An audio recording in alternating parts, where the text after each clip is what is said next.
jumping into the S&P right here. They faked me out. This was super annoying. Look at all these zones. We got to delete some of that stuff. Anyway, do I need to delete some of these boxes to really help these guys figure it out? If we don't break this zone this week, I'm going to delete it. I know they follow me, and they probably don't like to listen to me talk, so they probably just watch these boxes. I'm assuming JP Morgan, BlackRock, Goldman Sachs. Hopefully you can pick up the sarcasm. Anyway, we got above it. It was overnight, and I thought, here we go. Here we go. And then, no, right back down. So anyway, bounced out of that zone, gapped up, full send. I wouldn't go short right here. I think we're just begging to break out and move up. And again, it'll just be the all-time highest box. We'll check that a little bit more.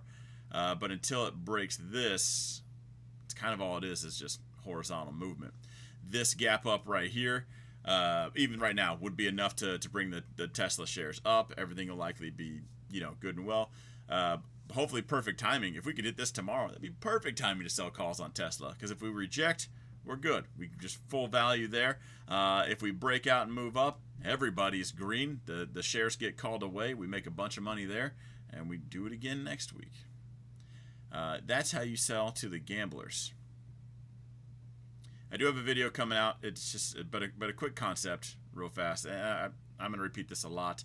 For everyone that thinks the stock market is gambling and thinks that's wrong, I think their brain is on backwards. If the stock market is a casino, that should make you excited, because you know what a casino is? It's a successful business model. It's been proven time and time again. Now, every one of your YouTubers can't wait to show you their P&L, right? Because they got to prove they're green. You can't just listen to what they say to be green. You have to see their P&L, right? You got to see their statements. Otherwise, how could they possibly be green? They got to cram it down your throats, not an insecurity that they're trying to hide or anything. But anyway, think of how a slot machine works. Those jackpots all at the top. You could make this. You could make that. Yeah, you could, couldn't you? You could just pull that lever one time and make a bunch of money without any idea of what you're doing. And that's what a lot of people do in the stock market. They see the shiny number. Which YouTuber slot machine do I want to go to? Which one has the highest P&L? And then they go sit and follow that guy, and they just pull the lever every time. Not ever once thinking about the fact that casino, you've heard of penny slots, nickel slots, some cost a quarter. A casino makes most of its money from its slot machines. That's why they're 80% slot machines. Everything else is just for your entertainment. That's it. A casino makes all of its billions of dollars and its profit a quarter and a nickel at a time. Every time. And it just keeps going. But no, if I told you could be a billionaire, here's $1 billion business, they're going to pay you a nickel at a time. But your competitor over there is selling lemonade, or I guess snake oil, for $5,000 a pop. You think, oh, that's a nickel? That's nothing. I'm going to go over there. And then you're never going to make any money. Okay, I'm busy. Sorry. Okay, I will. Stay down here. Sorry. Kids are going nuts today. Anyway, rant over. Let's get into the expected moves for the S&P. I do want to hear from you guys in the chat. Does that make sense? Would you rather be the slot machine or the person at the slot machine? Because we can Photoshop some numbers. I mean, if we're going to fake some numbers, why stop at some silly numbers? Let's put some stuff on the board. I don't make millions and billions. But man, if that would make you trade better, me showing up a number, let's make it good. Let's make a cool story. All right, 634 to 652. Expected move there. Hopefully we're just going to wake up here. That's going to be amazing. I like to just wake up and be rich. It makes for a lot easier day.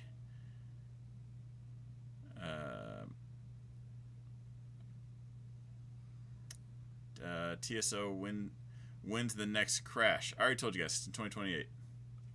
It will be the earliest that I've ever called out a crash. Next crash will be in 2028.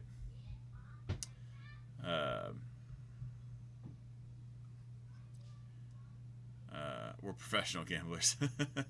Ads on TradingView, that's new. It's not. It's just because I haven't. Every year I'm like, I'm going to get the Black Friday special. Because I've paid full price for TradingView for years. So it's like $750 a year. And if you get it on Black Friday, it's cheaper. It's like half off. And I never do it. But this year's going to be the year. I'm trying to hold out for that. All right, NASDAQ. NASDAQ, not so much on that horizontal pattern. Kind of just more of an uptrend. Probably a higher low right here. Stay here. And don't leave again. Sorry, I don't care. Stop. I can't have kids talking in the video. Sorry. If you're a parent, you understand. If you're not, sorry. I need this to break up this week. I'm rooting for you. 20 likes. Yeah. We need more of those. Do me a huge solid, guys, real quick, and hit the thumbs up button. Or I won't tell you about the next crash. If we can get 100 likes, I'll tell you when the next crash is. If we don't, you're on your own. I'll just share my P&L after. All right, so we do have QQQ expected move. I am bullish this week. We do need to go over the news. 567 to 587. Let's see. Grandpa Dow. So if you were here last time, we talked about this being horizontal. We drew the red lines. You know what the red lines mean, right? When we break and close above it, that's likely the direction. What we did, we broke and closed above it. Full send right there. I did capture a little of it, not all the move. It would have been a lot better if I did. So we tagged the all-time highs box. Let's go right. There's going to be where your sellers are at. Getting above that's going to be bullish. Yeah, someone will probably have this sorted. I would just look for sellers right there, but I would look for a higher high coming up. Paying full price for trading view is insane. I know, but I've done it literally since I started YouTube. That's how long I've been. We're gonna leave that a ghost zone up here. If we reach 100 likes, he'll do Joby. I will, 100% will. Where are we at right now? I have it minimized real quick. 29. Oh, absolute failure. Well, we're above the 50% though.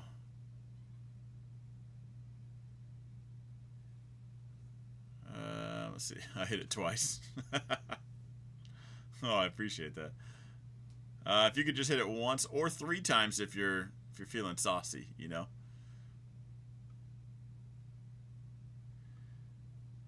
All right.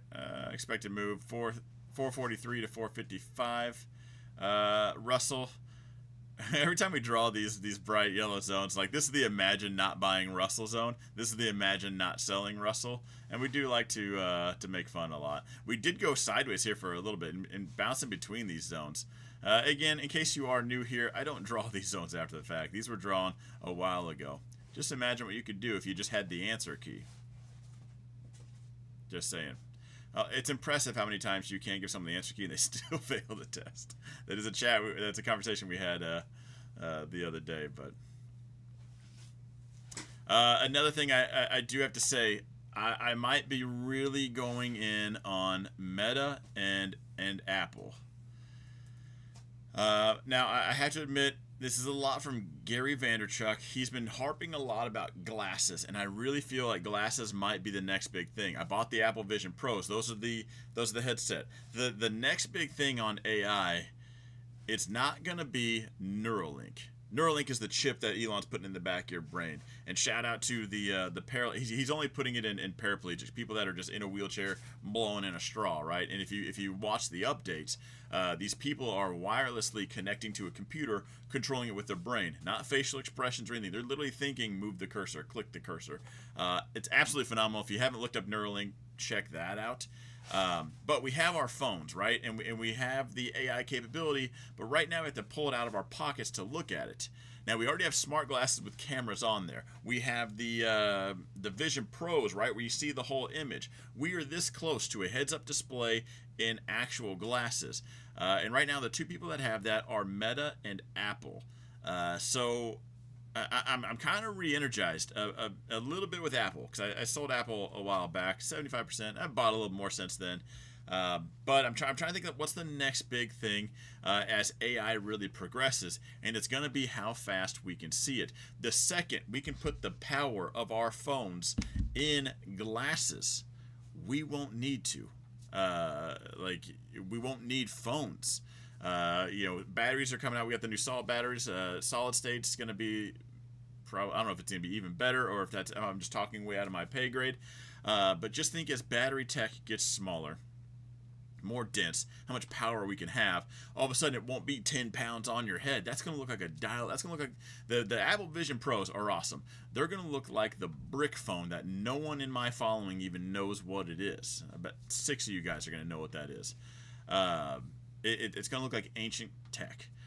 And that being said, that will be the next wearable everyone has. And right now, Meta and Apple are the two contestants for that. So that longer term, that's investing right now. As far as Meta goes, I think we're just trending up right now as far as a trade goes. Lloyd says, "I know the brick phone." I know there's a few of you.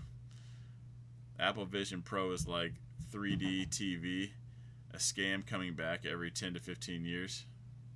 Nah. It's there, and there's demand for it. It's just ahead of its time. The tech isn't quite there.